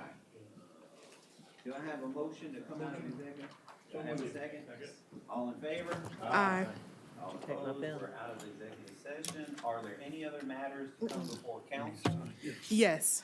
I move that we appoint Amber Daniels Broughton and authorize the town administrator to contract her services. Second. All in favor? Aye. All opposed? No. I have a motion to adjourn. So moved. Second? I'm not ready. Second. Associate judge, All- right? all in Yes, for favor? associate judge. Oh, All opposed? so I need to redo the We're motion? now, No, you're good. No, okay. okay, we're now